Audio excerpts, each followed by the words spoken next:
안녕하세요. 안녕하세요. 잘 지내셨어요? 네. 광고하신 대로 다다음 주에 우리 불같은 박성진 목사님 승리교회 다니시는 분들은 이미 그 온도를 아실 텐데요.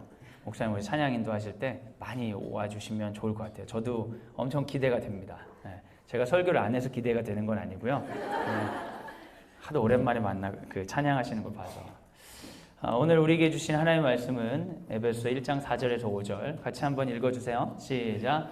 곧 창세전에 그리스도 안에서 우리를 택하사 우리로 사랑 안에서 그 앞에 거룩하고 흠이 없게 하시려고 그 기쁘신 뜻대로 우리를 예정하사 예수 그리스도로 말미암아 자기의 아들들이 되게 하셨으니. 아멘. 제목을 한번 읽어주세요. 시작. 하나님의 예정이란 무엇인가? 예정. 뭔지 궁금하신 분들이 많으셨을 텐데요. 오늘 같이 한번 생각을 해보시죠. 여기까지 오기 위해 복습을 한번 해보도록 하겠습니다.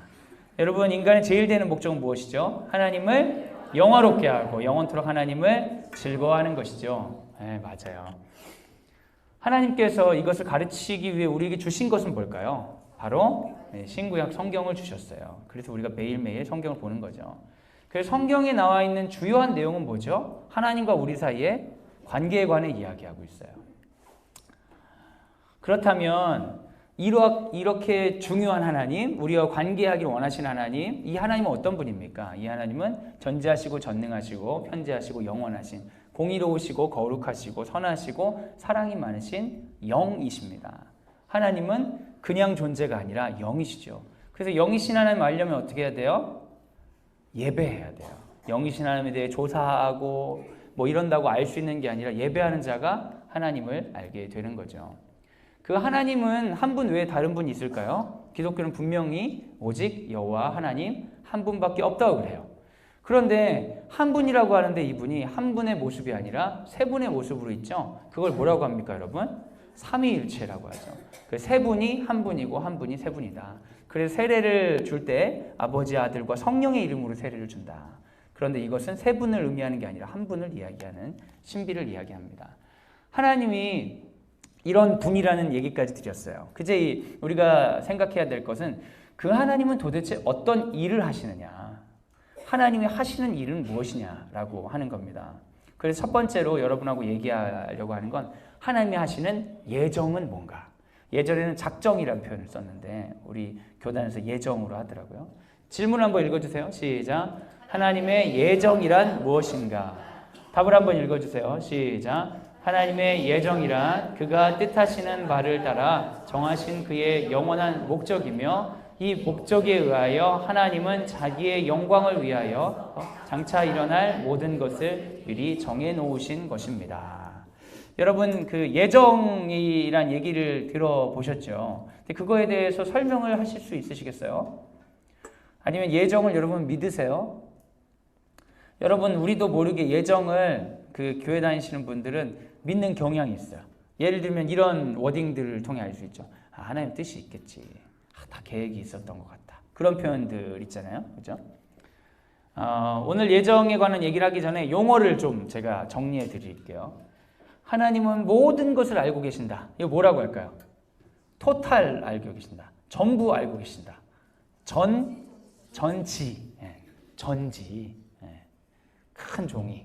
그죠? 모든 걸 알고 계신다. 전지.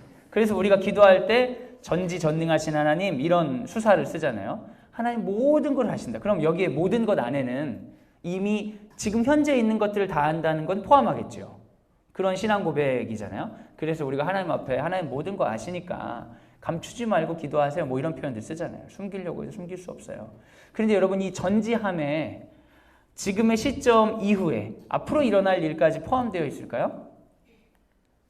하나님은 모든 미래를 알고 계신다.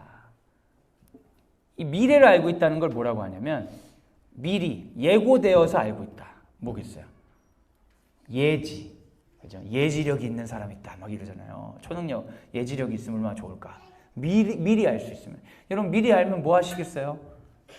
복권 사시겠어요? 뭐 하시겠어요? 네. 미리 알고 있다. 이게 예지입니다. 전지 안에 예지가 들어갈까요?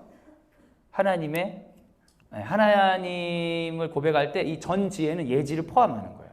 하나님 미래도 알고 계시는 거죠. 그런데 이것보다 더 과감한 게 있어요. 단순히 하나님이 그것을 알고 있는 게 아니라 미래는 하나님의 계획 아래에 이루어진다. 이렇게 여러분 믿으세요? 이게 작정교리라는 거예요. 하나님은 작정하셨어. 뭘 작정하셨나? 이 땅을 만들기로 작정하셨어. 근데 이걸 만드는 순간 마지막도 작정하셨다. 기독교에서는 이렇게 과감한 신앙 고백이 있어요. 여러분 스스로 이걸 믿든 안 믿든 이미 옛날부터 있었던 교리예요. 그런데 하나님은 이 작정, 큰 작정을 위해 개인의 삶들을 다 계획하셨다. 이게 예정이에요. 예정. 예정론을 믿는다는 것은 하나님이 나와 함께 하신다는 것을 믿는 것이죠. 예정의 교리가 여러분 좋은 것 같아요? 나쁜 것 같아요?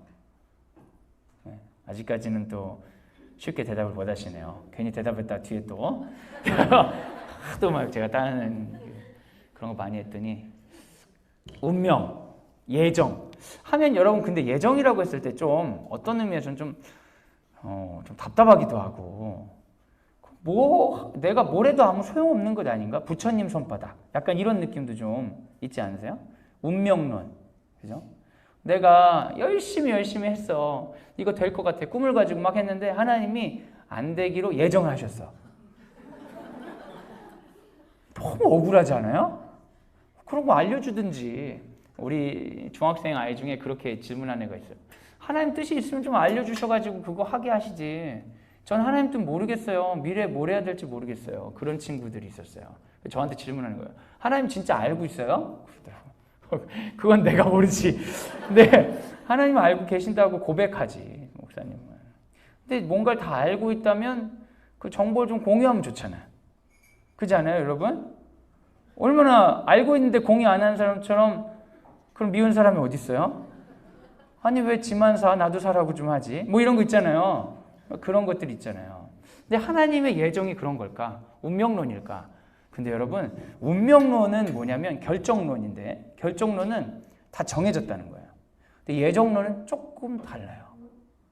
비슷한데 좀 달라요. 결정론이라는 건 벗어날 수 없는 거예요. 그렇죠? 오늘 우리가 예정론이 어떤 운명론과 어떻게 다른지를 주로 한번 얘기를 나눠보려고요. 그러면서 하나님의 예정 가운데 있다는 건 무엇인지를 같이 생각해 보려고 합니다. 우선 예정론을 운명론으로 보게 됐을 때 문제가 한 3가지 정도 있는데 첫 번째 문제는 이게 있어요. 한번 읽어주세요. 시작. 도덕적 책임의 문제. 도덕적 책임의 문제가 왜 생기냐면 성경을 읽다 보면요. 하나님이 뭔가 계획하셨다는 거예요. 내가 어떤 고난을 당했어요. 근데 그 고난을 내 개인적으로 뭐 질병이 걸렸다든지 뭐 어떤 넘어져서 다쳤다는 이런 게 아니라 타인으로부터 고난을 당할 수 있겠죠. 강도를 만났다든지 뭔가 큰 문제가 생겼어요. 근데 이게 하나님의 예정 가운데 있어요. 그래서 그 사람이 하나님의 뜻 가운데 나에게 굉장히 해서는 안 될 피해를 줬다. 그럼 이 사람이 잘못이 아니라 누구의 잘못이 되는 거예요? 이것을 작정하신 하나님의 잘못이 되잖아요. 그 도덕적 문제가 생기는 거예요. 마음대로 살아도 될 것 같아요. 왜냐하면 우리는 하나님의 예정 안에 있으니까요. 제가 실제로 그런 분을 봤어요. 어떤 목사님인데 운전을 하면서 그냥 욕이란 욕은 그냥 막 하시는 거예요. 네. 그러면서 뭐 신호도 안 지키고 아주 형편없는 거예요. 근데 그분이 그런 얘기를 하더라고요. 다 하나님 안에 있는 거야, 다. 내가 사고 날라면 다 사고 나는 거고 안 날라면 다 안 나는 게 다 하나님 안에 있는 거야. 그 얘기를 듣는데 이분이 목사님이고 신앙이 좋아서 그러신 것도 같고 어떻게 보면 좀 이상한 놈인 것 같기도 하고 좀 그러더라고요. 네. 근데 그런 경우가 있어요. 하나님이 이거 우리한테 허락하시지 않았냐 이러면서 범죄를 두둔할 때 하나님을 운운하는 사람들이 꽤나 있어요, 여러분. 그렇죠? 그래서 이게 도덕적 문제가 있어요. 제 이 그림은 어떤 그림인 것 같으세요? 여러분 교회학교 다니셨으면 맞추실 수 있어요. 여기 그 잘 빼입은 사람 누굴 것 같습니까? 애굽의 바로. 이 앞에 있는 너무 말끔하게 원래 노인이어야 되는데 어린이용이라 예쁘게 그린 것 같아요. 누군 것 같아요? 모세. 이 믿을 수 없는 그림이지만 여러분 그렇다고 작가를 탓하지 마세요. 어린이들에게 꿈과 희망을 주기 위하여. 다니엘이 노인인 건 아시죠, 여러분? 사자굴에 들어갈 때. 근데 애들 만화에 보면 소년 다니엘로 나오는 거예요. 근데 역사적으로 한 80세 됩니다. 그냥 어린이들이 자기랑 비슷해야 감정이입도 되고 은혜를 받으니까 이런 식으로 표현하는 거죠. 여러분, 모세가 이스라엘 백성을 구할 생각이 별로 없었어요. 사실은 있었어요. 어떤 때 있었냐면 젊었을 때. 자기가 왕자였고 힘이 많고 어머니로부터 그 신앙교육을 쭉 받으면서 알게 된 거죠. 아, 이 세계의 구조가 잘못됐구나. 사회 변혁시켜야겠는데 내가 해야겠다. 나에게 능력이 있고 난 할 수 있고 난 의식도 있으니까. 그래가지고 이 사람이 사회 변혁을 하기 위해서 도대체 가지 않아도 되는 히브리인들이 일하는 장소에 가가지고 그들의 인권을 도와주려다가 살인을 저지르게 되죠. 근데 이게 어떤 계기가 되어서 이 사람이 원하는 혁명이 이루어지면 좋았는데 오히려 그걸로 통해 이 사람은 망하게 되었어요. 그래가지고 쫓겨나서 미디안에 노인이 되고 말았죠. 의미 없는 노인이 되고 말았어요. 원래는 그런 일을 좀 하려고 했는데 하나님이 막으셨다는 것을 이 사람이 경험했을 거예요. 그런데 이제는 막으셨던 내가 못했던 간에 포기하고 있는데 갑자기 떨기나무가 불타더니 나무가 타지 않는 거죠. 그리고서 음성이 들려서 네가 선 것은 거룩한 곳이니까 신발 벗어라. 무서워서 신발을 벗었겠죠? 그리고 나서 얘기하는 거예요. 야, 내가 너를 통해 이스라엘 백성 좀 구해야겠다. 이것처럼 황당한 일이 어디 있겠어요. 하겠다고 하는데 말리시고 나에게 능력이 있는데 못하게 하시더니 할 마음도 없고 능력도 없는 나보고 가라고 하니까 미쳐버리는 거죠. 미쳐버리는 거예요. 그러니까 변명만 죽으라고 늘어놓는 거예요. 저는요 이것도 안 되고요. 저것도 안 되고 이런 것도 못하고요. 저런 것도 못하고요. 그 하나님이 다 얘기하시는 거예요. 아론도 붙여주고 나도 함께하고 어쩌고저쩌고 하다가 마지막에는 계속 변명하니까 하나님이 성질을 내시는 거예요. 그냥 가. 그래가지고 알겠습니다. 이거 가게 되는 거예요.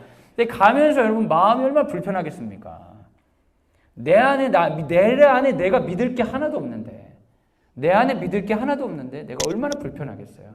그럼에도 불구하고 갈 수 있는 건 분명히 나보고 가라고 했던 그 하나님만 선명할 뿐이죠.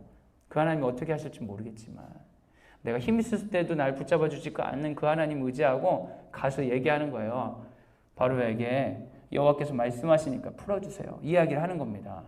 그러면 하나님이 순적하게 풀어주셔야 되는데 바로가 안 된다는 거예요.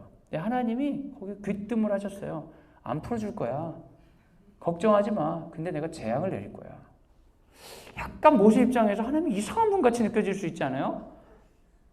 왜 풀어줘야지 왜 재앙을 하는 거야? 그렇지 않아요? 그러면 여러분 안 풀어준 바로가 이상한 거예요? 안 풀어주도록 한 하나님이 이상한 거예요? 네.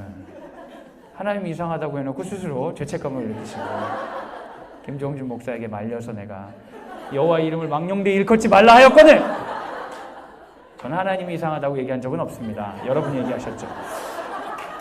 근데 여러분 실제로 성경에 그런 표현이 있는 거예요. 출애굽기 9장 12절 같이 읽어주세요. 시작. 그러나 여호와께서 바로의 마음을 완악하게 하셨으므로 그들의 말을 듣지 아니하였으니 여호와께서 모세에게 말씀하신 것과 같더라. 바로가 이스라엘 백성을 풀어주지 않았는데 그건 누구 때문이라고 말하고 있어요? 하나님 때문이라고 말하고 있어요. 이건 도덕적인 문제로부터 바로가 자유롭게 되겠죠. 바로가 어떠한 짓을 해도 하나님이 하셨다는 표현이 있으니까요.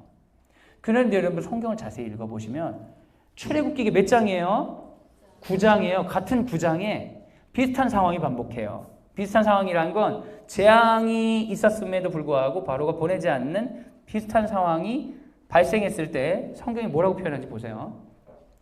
출애굽기 9장 35절 같은 장에 있죠. 한번 읽어주세요. 시작. 바로의 마음이 완악하여 이스라엘 자손을 내보내지 아니하였으니 여호와께서 모세에게 말씀하신 것과 같더라. 이건 좀 이상하네? 이건 누구 잘못인 것 같아요? 바로의 잘못인 것 같죠. 그럼 여러분이 성경을 읽으면서 이스라엘 백성 보내려고 했는데 첫 번째 그때 안 보낸 거는 여호와 때문이었고 이번에 안 보낸 건 바로 때문이었고 이렇게 이해하면 되겠어요? 아니에요, 여러분. 하나님의 계획이 바로의 자유의지에 영향을 주지 않았다는 거예요. 하나님의 그의 마음을 완악하게 하셨다고 하지만 바로는 아무 생각 없이 그냥 나는 보내고 싶은데 뭐가 들어왔어 막 그래가지고 완악해져가지고 못 보낸다 이런 게 아니라는 거예요. 바로는 그냥 바로대로 살았어요. 근데 하나님이 그 바로의 바로다움을 이용하신 거예요. 그러니까 하나님이 완악하게 하신 것 이런 시점과 바로가 완악하게 된 것이 동시에 있어도 하나 문제될 게 없다는 거예요. 바로가 그런 사람이 아니었으면 하나님은 그렇게 하실 수가 없어요. 같이 가는 거예요. 뭐냐면 하나님의 예정은요, 우리의 자유를 침해하지 않아요. 하나님의 예정은 우리의 자유를 이용하는 거죠. 결국에는 하나님이 자신의 예정하신 일을 이루실 겁니다. 마지막에는 새하늘과 새 땅이 오게 될 거예요. 그런데 그때까지 우리의 자유가 하나님으로 인하여 억압당하거나 하나님으로 인하여 어떤 변화되거나 그러지 않을 거예요. 이게 예정론과 운명론이 다른 점이에요. 그러니까 우리는 우리대로 사는 거예요. 근데 우리도 모르게 사단의 유혹에 넘어가서 하나님 싫어하신 일을 하면서 하나님의 심판 계획 안에 이용당할 때가 있고, 우리도 모르게 하나님 기뻐하신 일을 선택하면서 하나님 나라가 이 땅 가운데 임하는 데 사용될 수도 있는 거예요. 어쨌든 우리의 자유는 하나님의 예정 가운데 이용되고 있어요. 이것은 오히려 어떤 걸 얘기해요? 도덕적 자유를 얘기합니까? 도덕적 책임을 더 강조하는 겁니까? 책임을 더 강조하게 되는 거예요. 하나님의 예정은 그렇습니다, 여러분. 운명론은 인간에게 자유가 없는 것을 의미해요. 그러니까 그 사람이 책임을 질 필요가 없어요. 그런데 예정은 인간의 자유를 침해하지 않아요. 그래서 예정은 인간의 책임감을 가볍게 보지 않습니다. 우리 가운데 악하게 하나님으로부터 쓰임 받았다 하더라도 악하게 쓰신 하나님이 문제가 아니라 그의 자유, 악을 선택한 그의 자유가 문제가 되는 거예요. 결국에 하나님이 쓰셨다고 표현하는 건 뭐냐? 결국 그의 악함조차도 마지막에 새하늘과 새 땅이 오는 데에 하나의 방식으로 쓰였다는 거지, 하나님이 일부러 그걸 썼다는 게 아니에요. 하나님의 계획하심과 하나님의 허용하심이 달라요, 여러분. 하나님의 계획하심과 하나님의 허용하심이 다르다고요. 이 사람이 그 안에 쓰였어요. 바로가 이스라엘 백성들이 나가지 못하도록 막는 것에 쓰임 받았어요. 그건 하나님이 바로의 자유를 허용하신 거예요. 근데 하나님이 너무너무 바로가 반대하길 원해가지고 태초부터 작정하시고, 바로야 넌 진짜 반대해야 돼. 그래야 극적으로 내가 등장할 수 있단 말이야. 이렇게 쓰신 것은 아니란 말입니다. 이 좀 어려운데 좀 듣다 보면 나중에는 이해가 되시는 부분이 있을 거예요. 그러니까 여러분, 다 하나님 뜻이야 이러면서 내 자신의 잘못된 행동이나 이런 것들을 정당화할 수 있는 방식은 있을까요? 없을까요? 없어요. 애가 교회를 안 다니는 거예요. 성인이 돼가지고. 근데 그분이 그러는 거예요. 하나님 뜻이 있겠지. 근데 그분이 중고등학교 때 애를 교회를 안 보냈어요. 왜 안 보냈을까요? 학원 가라고 안 보낸 거예요. 제가 얼마 전에 들은 얘기, 얼마 전에 우리 학부모님은 아니신데 학부모 기도에 참여를 하셨더라고요. 그러면서 이제 회개를 하면서 저한테 얘기하시는 거예요. 아이고, 저도 어렸을 때 이런 교육을 받았으면 좋았을 텐데. 왜 그러시냐고. 저는 애 보고 적극적으로 학원 가라고 하진 않았지만 은근히 학원 가길 바랬다고. 애가 왜 공부는 안 하고 별 의미도 없는 것 같아, 왜 교회는 가는지, 이런 생각이 들었던 거죠. 그러다가 애가 학원 가겠다고 했을 때 너무 환영하고 적극적으로 보내준 거예요. 그리고 나서 지금은 그때를 기점으로 교회를 안 다닌다는 거예요. 근데 나이가 들고 청년이 되고 나니까 방법이 없다는 거죠. 그래서 너무 후회가 된대요. 그러면서 저한테 그러는 거예요. 목사님, 애는 열심히 공부하고 제가 뒤에서 기도하고 그게 아니었던 건가요? 그러더라고요, 저한테. 아니죠. 제가 그랬어요. 아니 뭐 자기 주인이 하나님이 아닌 걸 다 선포해놓고 학원이 내 인생을 붙잡아서 구원해 줄 수 있을 거라고 다 선포하고 그거 기도하면 하나님 얼마나 곤란하시겠어요. 그랬어요. 상담 오신 분은 아니니까. 근데 뭐 별로 그렇게 상처받으시는 것 같지 않고, 그렇네요 이러면서 곧 전화를 끊긴 하셨는데, 근데 여러분 보세요. 그분이 그런 얘기를 하는 거예요. 하나님 뜻이 있겠죠. 근데 여러분, 하나님 뜻이 있겠죠, 그분을 향한. 하지만 그 사람은 하나님 뜻대로 학원을 보낸 건 아니에요. 하나님이 그걸 허용하신 거지. 내가 뭔가를 했는데 하나님이 모든 것을 아시기 때문에 내가 한 것을 그냥 두셨다면 그건 하나님 잘못이다. 이런 개념이 기독교 신앙에는 안 되는 거예요. 왜요? 하나님이 자유를 주신 건 우리를 사랑하시기 때문에 주신 건데. 보세요. 너무 사랑해서 자유를 줬어요. 그랬더니 둘째 아들이 아버지를 떠나는 거예요. 네. 둘째 아들이 떠나는 걸 아버지가 허용한 거예요? 막은 거예요? 허용했어요. 그렇지만 둘째 아들이 그걸 떠나서 방탕하게 살고 모든 걸 탕진하고 인생의 밑바닥을 보는 그 경험은 그 아버지의 계획이었어요?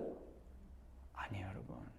우리 인생 가운데 다양한 일들이 있는데 그 중에 어떤 것은 하나님의 계획이 있어요.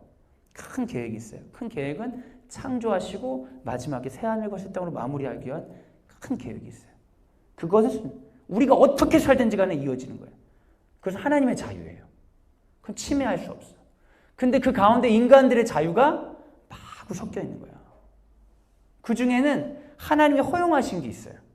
그래서 어쩔 수 없이 이루어지는 악과 문제들이 많이 있어요.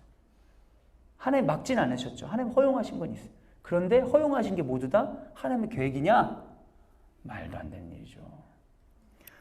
실제로 제가 아는 어떤 PD분에게 들었는데 이분이 교회를 열심히 다니는데 아이가 유괴당했어요. 유괴당할 뿐만 아니라 살해당했어요.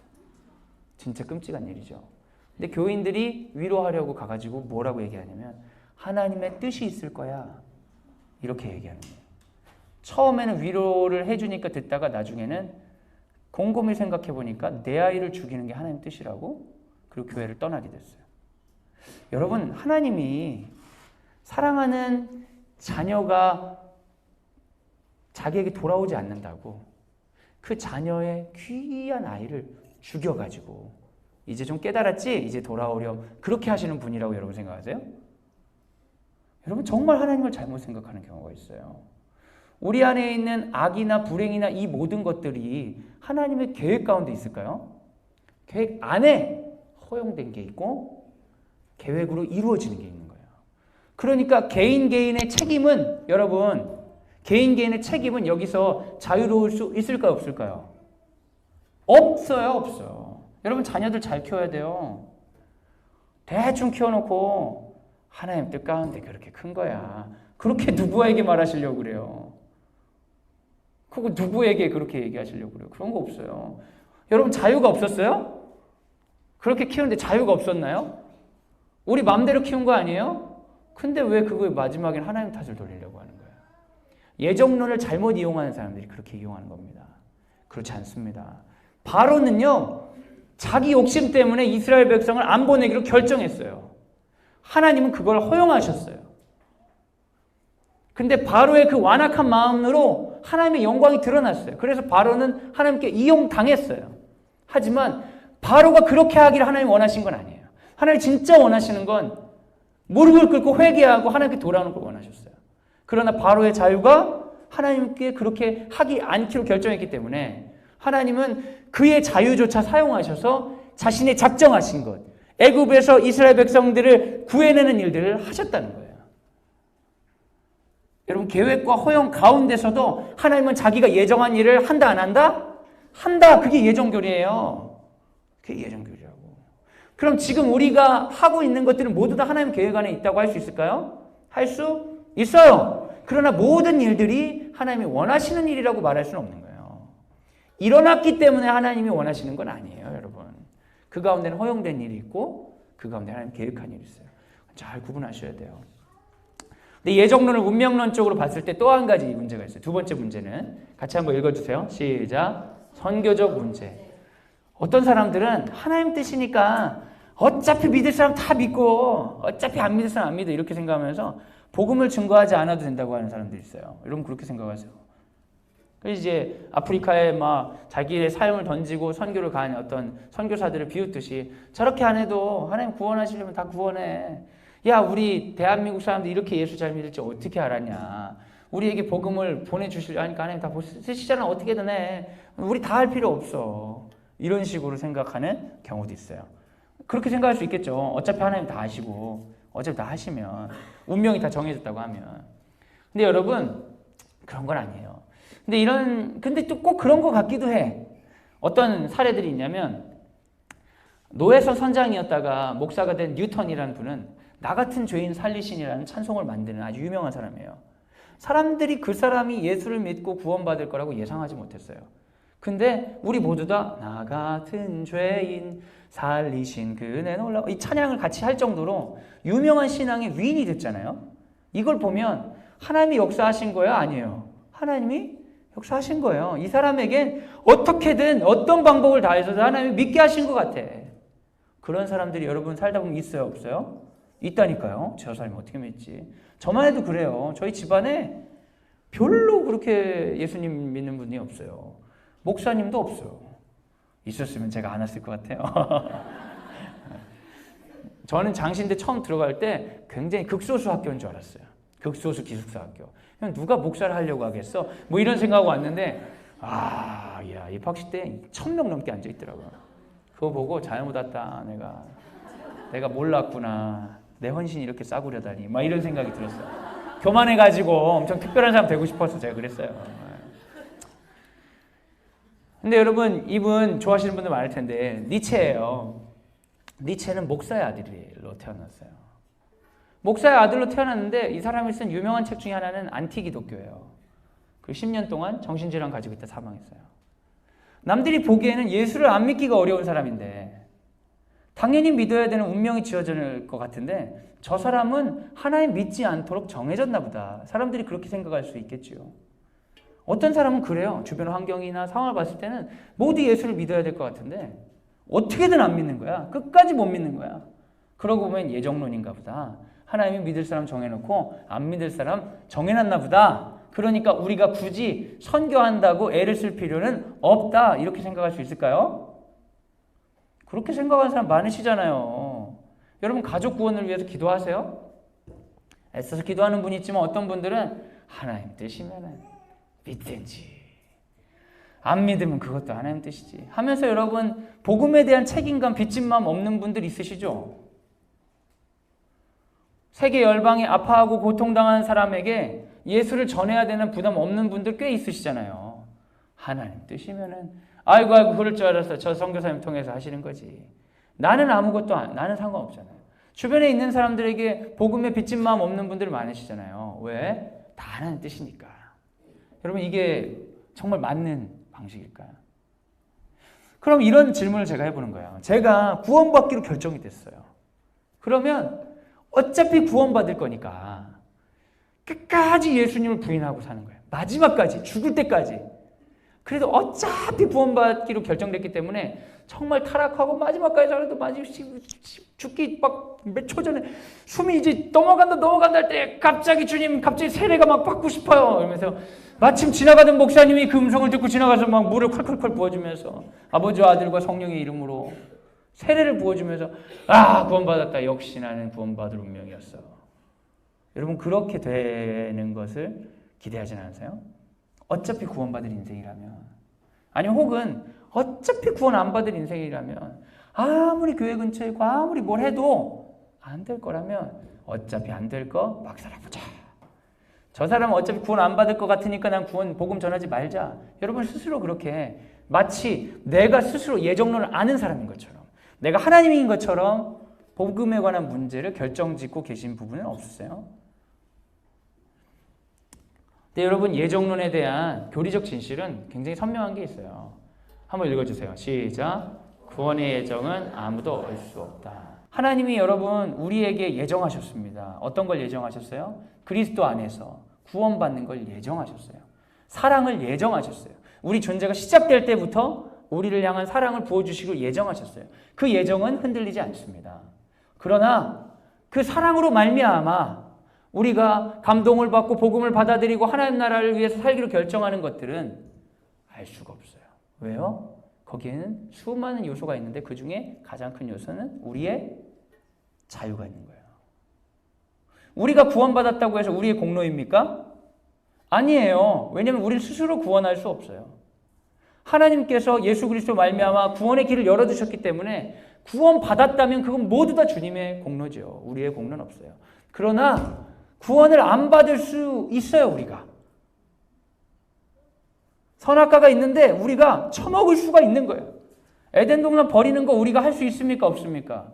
있어요. 왜요? 우리에게 하나님은 하나님의 형상을 주셨고 자유를 주셨기 때문에.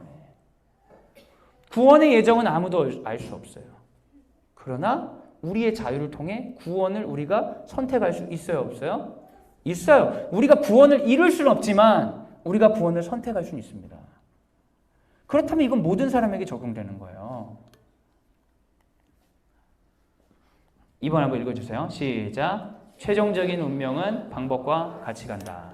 이게 무슨 말이냐면 제가 구원받을 인생이면 제 삶이 구원의 길로 가요. 그 길을 보면 끝을 알게 되는 거예요.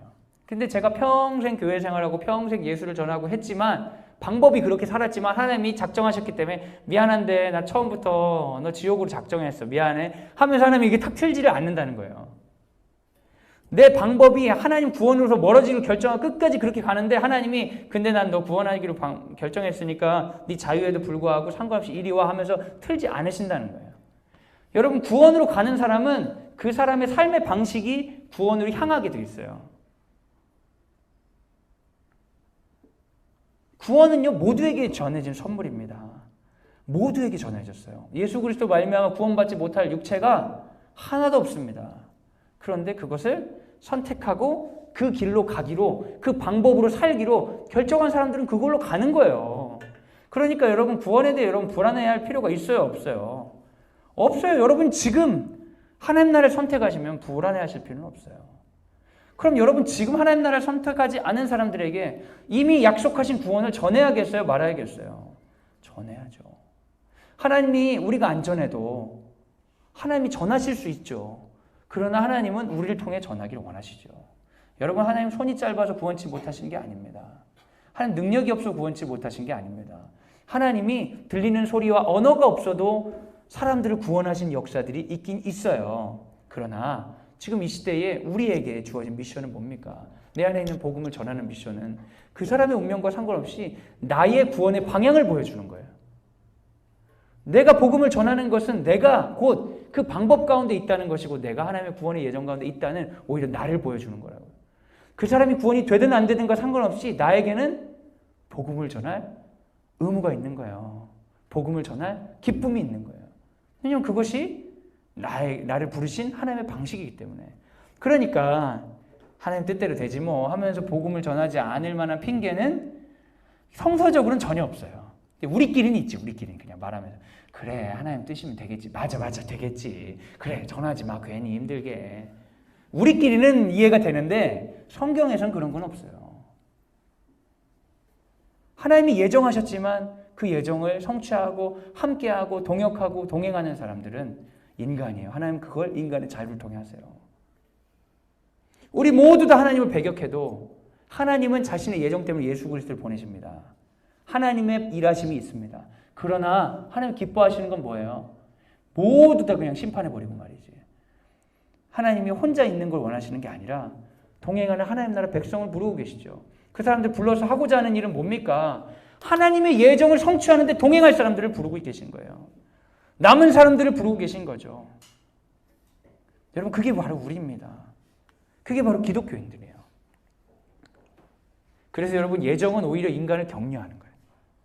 하나님 모든 하나님 뜻 안에 있어. 그러니까 우리 대충 살아도 돼. 우린 책임이 없어가 아니라 하나님 뜻 안에 있어. 그런데 우리는 지금 우리의 자유를 통해 하나님의 예정과 어울리는 삶을 살고 있나? 스스로 자유를 통해 하나님의 예정에 동참하기로 결정하는 것. 하나님의 백성이 되기로 결정하는 것이 믿는 자들을 부르신 이유죠. 이제 세 번째 우리가 잘 생각해야 될 것이 있어요. 같이 한번 읽어주세요. 시작. 죄의 원인은 하나님이다. 어떻게? 여러분 예정론을 잘못 이해하면 모든 것의 원인이 하나님이 됩니다. 몇 년 전이죠 벌써. 몇 년 전에 아이고 걔네들이 벌써 이제 청년이 다 됐는데 제 생일날 애들하고 라면 끓여 먹고 놀고 있었어요. 근데 잘 놀고 돌아와서 사진 찍고 페이스북에 올려야지 하면서 폰을 킨 순간 세월호가 물에 빠져서 많은 아이들이 죽었다는 걸 알게 됐어요. 얼마나 제가 마음이 슬펐는지 몰라요. 그 다음날이 성금요일이었어요. 그때가 목요일이었네요. 그래서 그 다음날 성금요일날 애꿎은 우리 애들한테 성금요일에 너희들은 왜 예배를 이렇게 드리냐고 성질은 성질 다 내고 그날 금요일날 교회에서 마침 설교하러 가가지고 설교는 안 하고 계속 울다가 왔어요. 너무너무 속상하고 그래서. 근데 이거에 대해서 너무 힘든 거죠. 사람들이. 세상이 힘든 거야. 특히 믿는 사람들은 더 힘들어요. 왜 힘들까요? 믿는 사람들은. 하나님 왜 그러셨어요? 하나님 도대체 왜 그러셨어요? 하나님에 대한 궁금함 때문에 힘든 거예요. 내가 지금까지 배워왔던 하나님의 속성, 지금까지 내가 의지했던 하나님의 방식들이 산산조각이 되는 걸 눈앞에 보게 되니까 이걸 누군가 설명해 주길 원했고 목사님들도 그걸 설명하기 위해서 많은 세월호에 관련된 설교들이 쏟아져 나왔죠. 그 중에 어떤 설교가 있었냐면 어떤 목사님이 우리 민족이 다 너무 타락해가지고 하나님이 우리 민족 모두 다 심판하셔야 되는데 다 심판할 수 없으니까 이 아이들을 통해 우리가 회개하길 원하셨다. 그런 설교를 하신 분이 있어요. 근데 그 설교가 저한테 너무 절망감을 주었어요. 왜냐하면 저도 가족을 일찍 떠나보낸 적이 있잖아요. 거기 많은 사람들의 아이가 죽었는데 그 아이들이 어린아이가 죽어도 슬펐는데 고등학생이 된 아이들이 죽었는데 하나님이 우리 민족 교훈 삼으려고 우리 아이의 목숨을 가지고 제물로 삼았다는 게 받아들이기가 너무 힘든 거 아닐까요?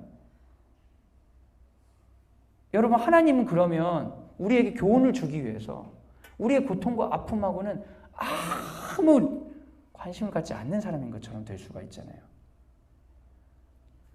여러분 이게 이런 식의 생각이에요.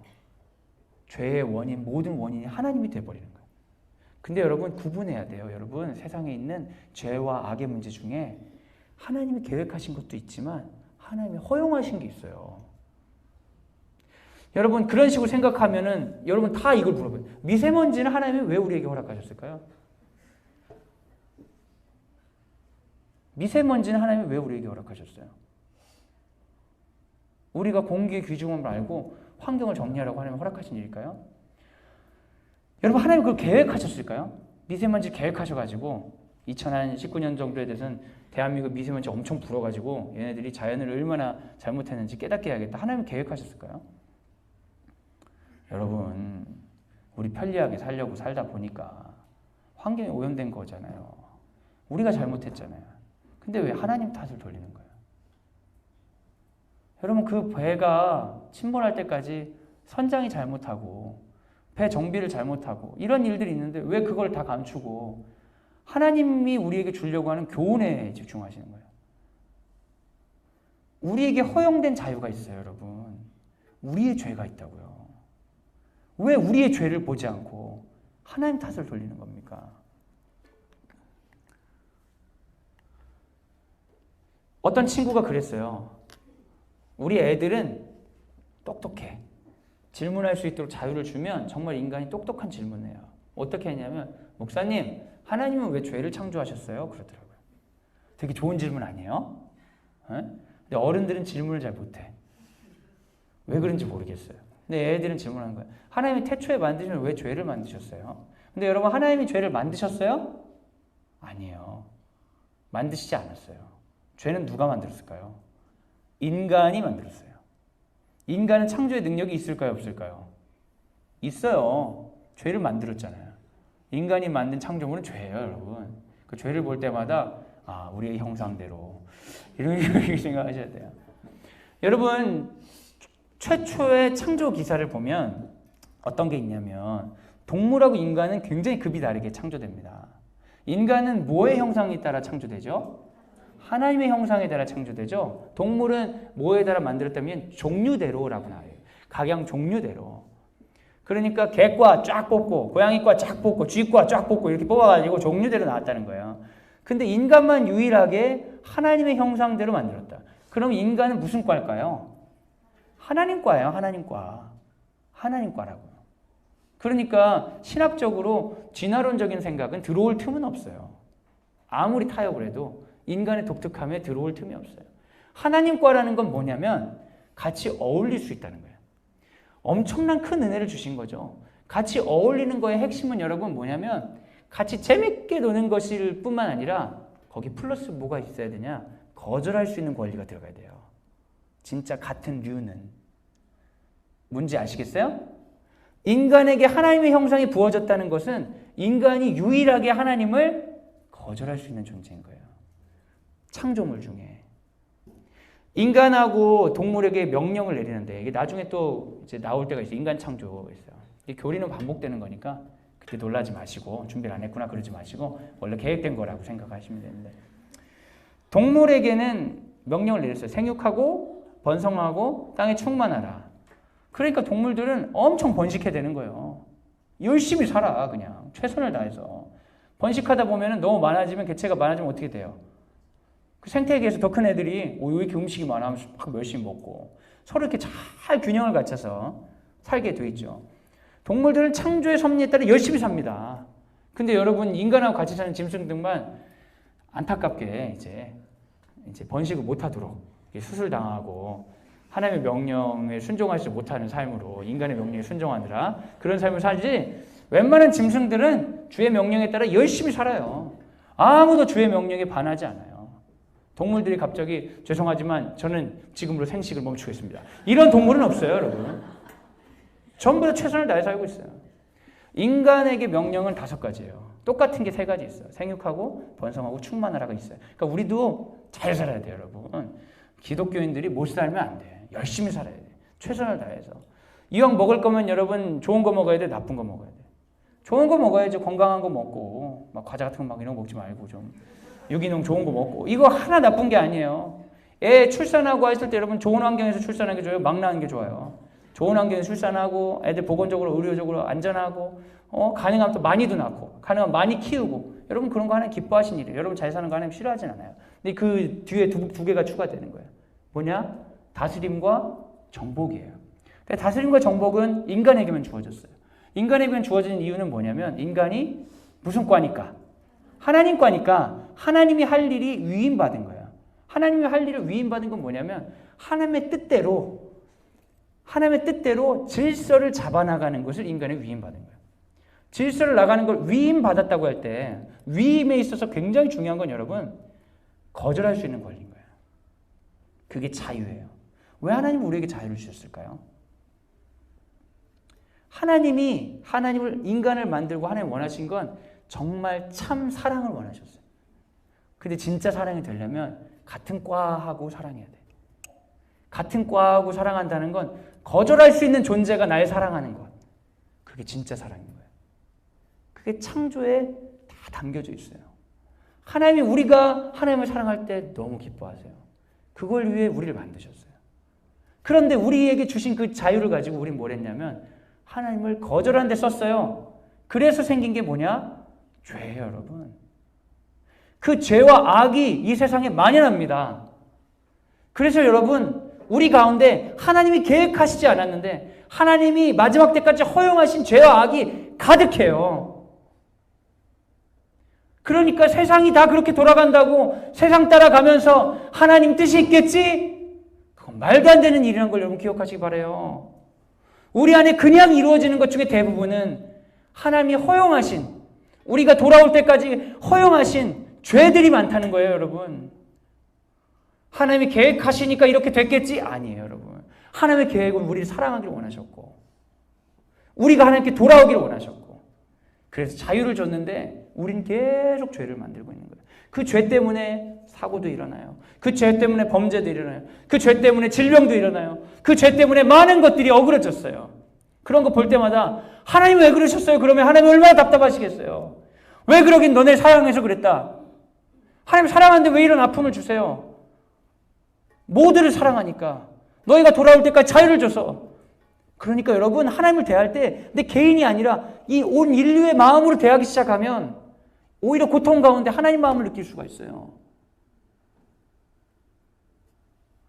내 개인적인 고통이 있어요. 근데 그 고통의 이유가 하나님이 세상에 허용하신 자유와 그것들이 있다는 거예요. 그럼 이것은 내 안에 있는 고통이 아니라 인류의 고통, 세상의 아픔이 내 안에 스며들었다는 거죠. 근데 이 아픔은 여러분 왜 생기냐? 하나님이 우리를 너무나 사랑하시기 때문에 허용한 자유 때문에 생겼다면 여러분 그때 우린 정신을 차려야 돼요. 아, 하나님, 나는 그렇게 살면 안 되겠군요. 그럼 여러분에게 들어오는 그 아픔들은 모두 다 뭐가 되냐면 이 땅을 향한 하나님의 소명이 되는 거예요. 그래서 고통이 경험한 사람들이 하나님의 뜻을 가지고 고통에 다가갈 수 있는 거예요. 여러분, 아픔이 오지 말라고 기도하면 안 돼요. 세상이 아파서 신음하고 있는데 아픔이 들어올 때 그때 하나님의 마음을 붙잡고 나아가야 되는 거죠. 세월호가 왜 그렇게 됐을까요? 많은 요인이 있어요, 여러분. 하나의 요인이 아니에요. 하나님이 막을 수 없는 많은 요인이 있었어요. 하나님의 사랑한 인간들이 죄로 치닫는 여러 가지 요인들이 뭉쳐서 끔찍한 사건이 일어난 거예요. 그걸 여러분, 나의 영적인 유익을 위한 어떤 사건으로 바라보아서는 안 됩니다. 내가 지금 예수님 잘 믿으면 된다고 생각해서는 안 됩니다. 그 아픔이 날 부르는 겁니다. 이제 이 세계의 그런 아픔을 이제 회개하고 우리가 그 아픔을 더 이상 방조하지 않아야 된다고 하나님 부르시는 거예요. 그 아파하는 사람 위로하라고 하나님 부르시는 겁니다. 어떻게 그 아픔의 부르심을 우리의 영적 유익을 위한 사건인 것처럼 객관화해서 그렇게 차갑게 말할 수 있는 겁니까? 그거는 죄예요. 그것도 무정한 죄입니다. 여러분 주변에 고통당하는 분이 있을 때 가가지고 하나님 뜻이 있을 거야. 그렇게 말하지 마세요. 뭘 알고 하는 얘기예요. 그 아픔을 당하는 사람들이 하나님이 그 아픔을 막 즐기실까요? 하나님을 죄의 원인으로 보는 거예요. 하나님 아픔을 즐기지 않아요. 하나님 우리가 평안하게 원하시고 하나님 우리가 사랑 가운데 자유롭게 원하십니다. 그런데 허용된 것들이 너무 많아요. 우리가 돌아와야 되는 거예요. 돌아오지 않은 수많은 탕자들 때문에 이루어지는 그 아픔들을 아버지의 마음을 알고 끌어안고 같이 아버지 편이 되어서 너도 돌아와라, 너도 돌아와라 외쳐야 될 사람들이 필요하다는 겁니다. 예정론은 우리에게 오히려 이야기하는 거예요. 우리가 하나님 뜻대로 더 살아야 된다고. 인간은 선과 악을 선택할 수 있죠. 그래서 우리에게 하나님의 계획을 선택할 수도 있고 허용된 자유를 누릴 수도 있는 겁니다. 여러분 어떻게 하시겠어요?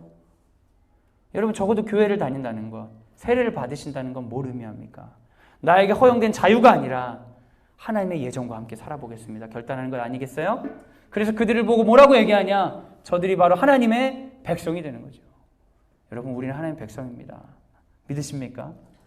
그렇다면 예정을 통해 더 이상 하나님을 핑계하는 일들은 적어도 하나님의 백성 가운데서는 없어야 되지 않을까요? 에베소 1장 4절에서 5절 한번 읽어보겠습니다. 시작. 곧 창세전에 그리스도 안에서 우리를 택하사 우리로 사랑 안에서 그 앞에 거룩하고 흠이 없게 하시려고 그 기쁘신 뜻대로 우리를 예정하사 예수 그리스도로 말미암아 자기의 아들들이 되게 하셨으니 아멘. 여러분 이게 예정이에요. 하나님의 예정은 이거예요. 하나님의 계획은 이겁니다. 그런데 허용된 자유가 예정으로 착각하면 안 돼요. 하나님들이 우리에게 작정하신 건 사랑입니다.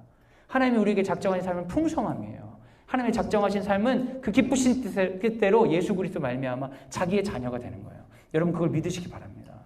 여러분 하나님 여러분을 향한 계획은 뭐예요? 사랑이라니까요. 여러분을 향한 계획은 뭐예요? 예수 그리스도 말미암아 풍성한 삶을 누리도록 하나님 계획하셨어요. 근데 내 안에 그런 게 아니고 다른 게 들어왔다면 허용된 자유, 나에게 허용된 자유 때문에 내가 죄를 선택했거나 누군가에게 허용된 자유 때문에 그 죄가 나에게 들어오는 거예요. 그때 끊어내야 돼요. 이건 하나님의 계획이 아니야. 날 향한 계획은 사랑이야. 날 향한 계획은 풍성함이야. 끊어내고 하나님 기뻐하시는 것을 향해 그 고통을 안아내는 겁니다. 여러분 세상 사는 게 쉬우세요? 어려우세요? 어려울 때가 참 많죠. 그럴 때 우리가 시험에 들게 되는 건 뭐냐면 하나님의 날 향한 계획이 안 보이는 거예요. 그때 여러분 분명히 믿음으로 고백하셔야 돼요. 하나님이 날 향한 계획이 있다. 놀라운 계획이 있다. 그리고 그것은 사랑이다. 내 안에 있는 수많은 불행이 있을 때, 내 안에 있는 수많은 좋은 일이 있을 때 하나님이 사랑으로 나에게 주신 거나 받아내야 되는 거예요. 근데 하나님이 사랑으로 주시지 않은 것들이 있을 수 있어요. 고통과 아픔으로 다가오는 것들이 있어요. 근데 여러분 하나님의 예정은 허용된 자유도 이용해요? 이용 안 해요? 이용한다니까요. 나에게 있는 고통조차도 결국에는 이용해서 합력하여 선을 이루실 수 있는 분이기 때문에 이 고통이 하나님의 뜻이 아닐지라도 이 아픔이 하나님의 계획이 아닐지라도 이 허용된 자유 가운데, 이 죄 가운데 내가 이걸 넘어가서 결국에 하나님이 나에게 계획하신 그곳으로 도달할 수 있다는 거예요. 그러니까 여러분, 우리에게는 항상 소망이 있습니다. 그게 믿음의 힘입니다.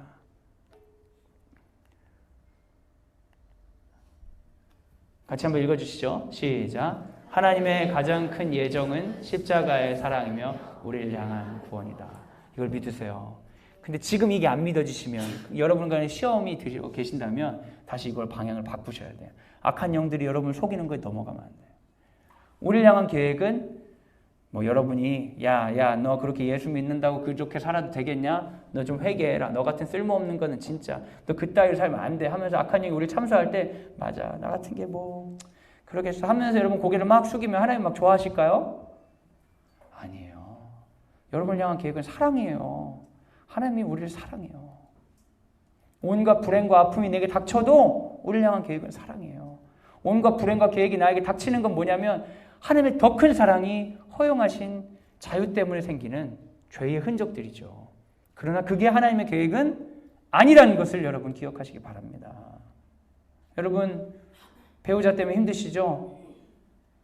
자녀 때문에 힘드시죠? 사업 때문에 힘드시죠? 어쩔 수 없어요. 세상에 허용된 자유가 우리를 그렇게 조이는 거예요. 그건 다른 말로 하면 인간 때문에 힘든 거예요. 근데 하나님이 인간 때문에 힘든 걸 기다려주세요. 왜요? 한 명이라도 더 구원하시려고. 그걸 눈치챈다면 우린 이제 마음을 바꿔야 돼요. 아, 인간끼리의 세상 가운데 내가 복음을 들었으니까 난 하나님의 뜻으로 인간들에게 새로운 복음을 전해야겠다. 그러니까 여러분 예정론은 오히려 우리가 우리 삶을 대충 살아도 되도록 놔두는 게 아니에요. 예정론은 오히려 우리 삶을 격려하는 거예요. 더 네가 하나님의 백성으로 살아라. 하나님이 너를 사용하기 원한다. 하나님이 너를 부르고 계신다. 이런 것이죠. 다 끝났네. 여러분 우리 아이들에 대한 하나님의 계획이 있을까요? 확신이 없어지셨어요 이제. 여러분 우리 자녀들을 향한 하나님의 계획이 있을까요? 그 계획을 알고 싶어가지고 막 애를 쓰고 그러지 마시란 말이에요.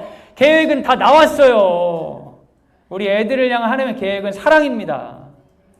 우리 아이들이 예수 그리스도 안에서 풍성하게 살도록 하나님은 작정하셨어요. 반드시 그걸 이루기를 원하세요. 그래서 우리를 끊임없이 콜링하세요. 그런데 우리가 왜 하나님 얘가 무슨 직업하면 좋을까요? 하나님 뜻이 뭐예요?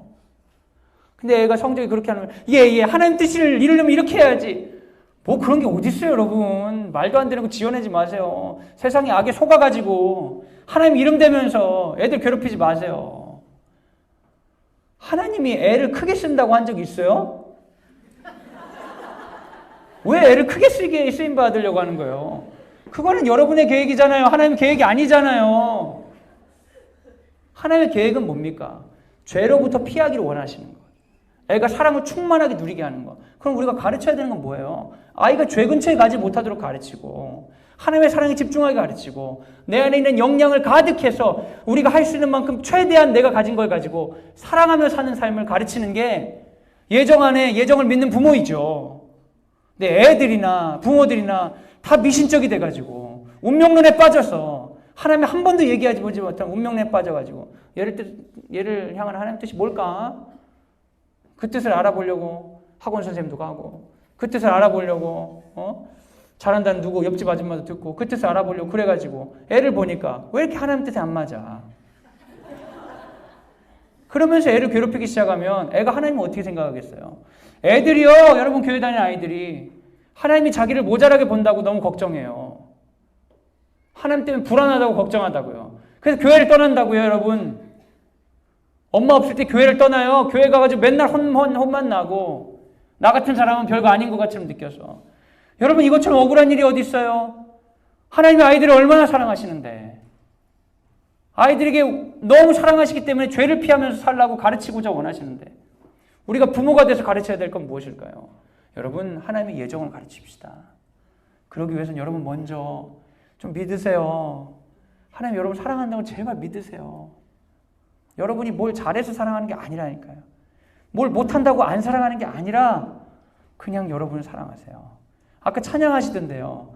내 모습 이대로 사랑하시네. 연약함 그대로 사랑하시네. 노래는 그렇게 해놓고 내 얼굴이 왜 그런지 마음에 안 들어 죽겠다고 그러고, 왜 이렇게 돈이 없는지 모르겠다고 하고, 내가 왜 이렇게 도덕적이지 않은지 모르겠다고 하고, 왜 그러시냐고. 그거 진짜 하나님의 음성 맞아요? 사탄의 음성이에요? 뱀의 소리 아닙니까?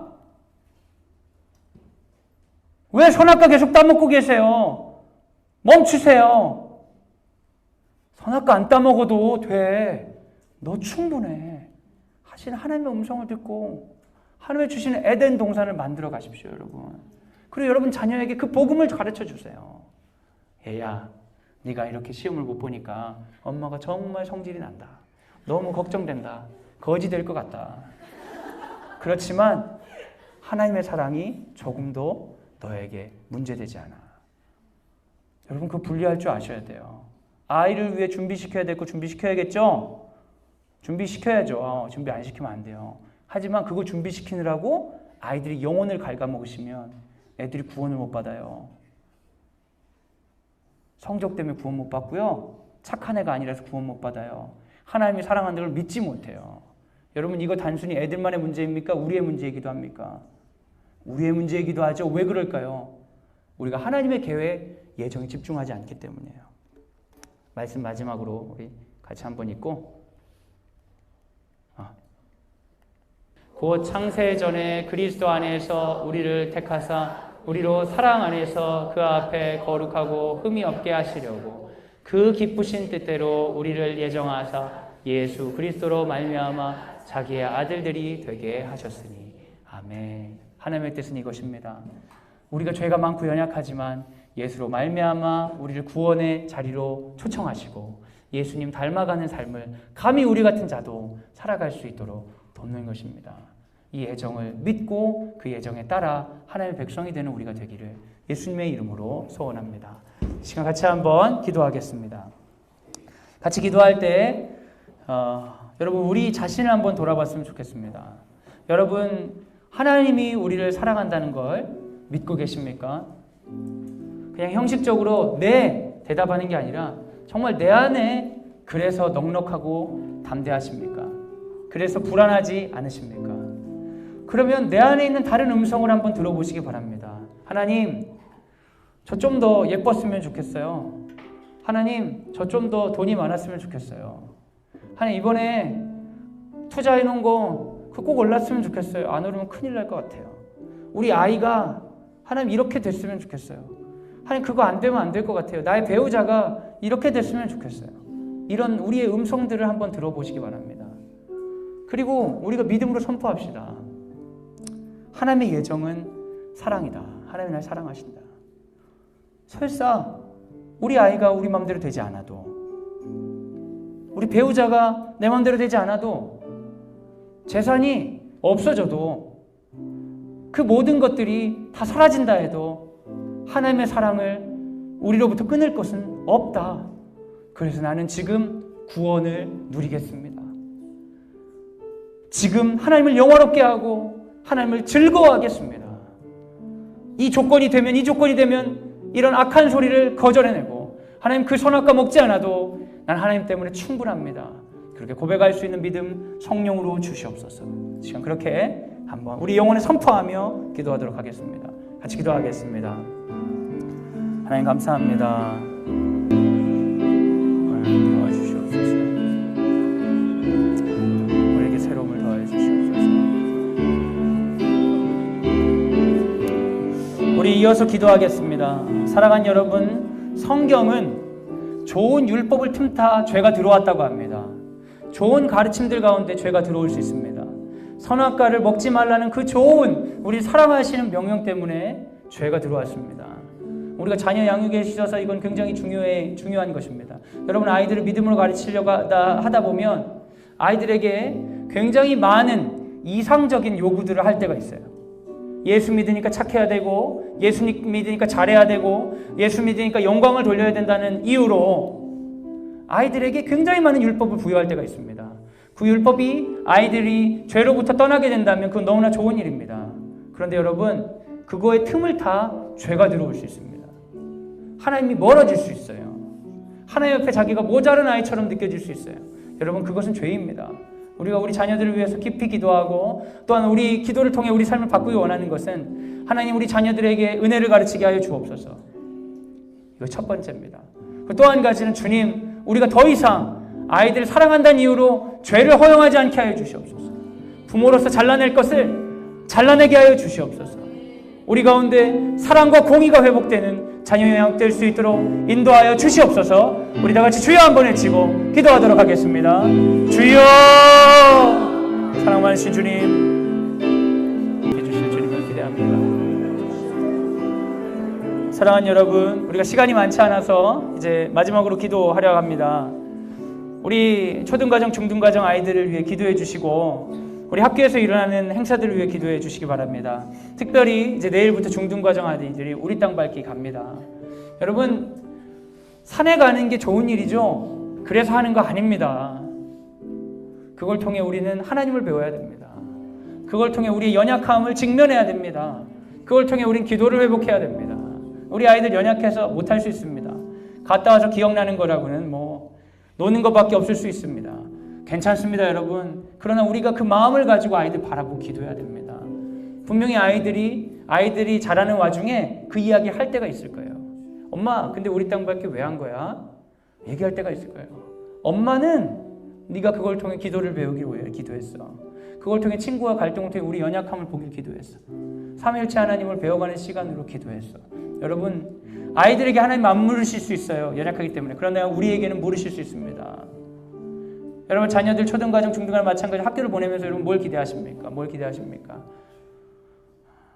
하나님, 드림학교를 통해 드림학교라는 맛있는 선악과 좀 먹게 해주세요. 여러분, 그런 기도가 있다면 시간 잘라내야 됩니다. 시간 학교를 위해 기도할 때 주님, 학교에서 이루어지는 모든 활동과 선생님과 우리 땅 밝기를 통하여서 하나님의 예정이 이루어지게 하여 주시옵소서.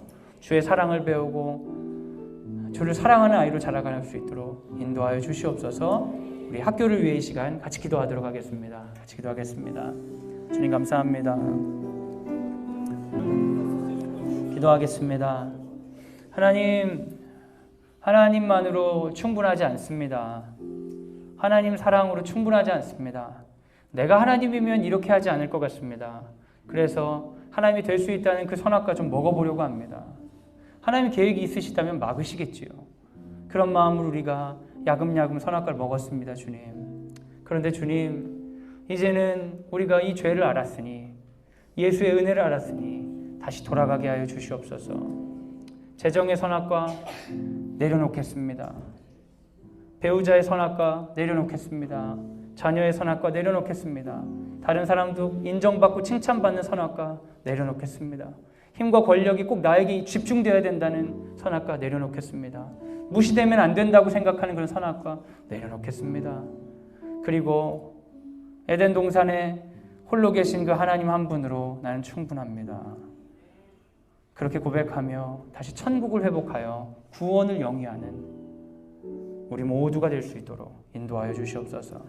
특별히 그러한 구원받은 부모로 말미암아 구원을 갈망하고 기대하고 구원을 살고 싶어하는 우리 자녀들, 우리 학교 될 수 있도록 인도하여 주시옵소서. 이제는 예수 그리스도의 은혜와 하나님의 사랑과 성령의 교통하심이 주의 말씀을 듣고 하나님의 예정을 감사하며 주님 그러합니다. 그 예정으로 나아가겠습니다.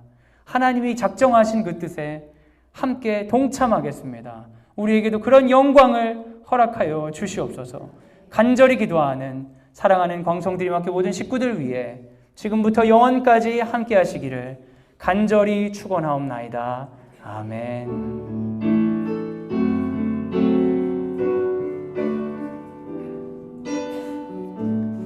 어머니 이왕 반주해 주신 김에 우리 후렴구 같이 한번 찬양하시죠. 날 사랑하신 날 사랑하신 여러분 영혼으로 선포합시다. 날 사랑하신 그것으로 충분합니다. 날 사랑하신 날 사랑 성경에 써 있습니다. 성경에서 다시 한번 고백합시다. 그것으로 충분합니다. 날 사랑하신 날 사랑하신 날 사랑하신 성경에 써있네. 우리 영원한 언약인 성경에 우리 사랑한다고 약속해 주신 우리 하나님께 영광과 찬송의 박수를 올려드리겠습니다. 할렐루야. 감사합니다, 여러분. 예. 아이들 내일 가는 우리 중등가정 아이들 위해 열심히 기도해 주시고, 여러분 흔들리지 않는 구원이 뭡니까? 반드시 천국 가는 거 아니고 오늘 하나님만으로 난 충분합니다. 하나님을 영화롭게 하고 즐거워하는 것으로 다른 것들이 나에게 선악과가 되지 않습니다. 고백하는 삶입니다. 그러니까 구원의 확신 불안해하지 마시고 오늘 구원을 누리시길 바랍니다. 여러분이 그렇게 누리기로 결정하면 성령님이 도와주셔서 선악과가 맛없게 보이는 역사가 있다니까요. 그래가지고 자유로워진 사람 많이 있습니다, 여러분. 예. 잘 지내시고요. 다음 주에 건강한 모습으로 또 뵙겠습니다. 감사합니다.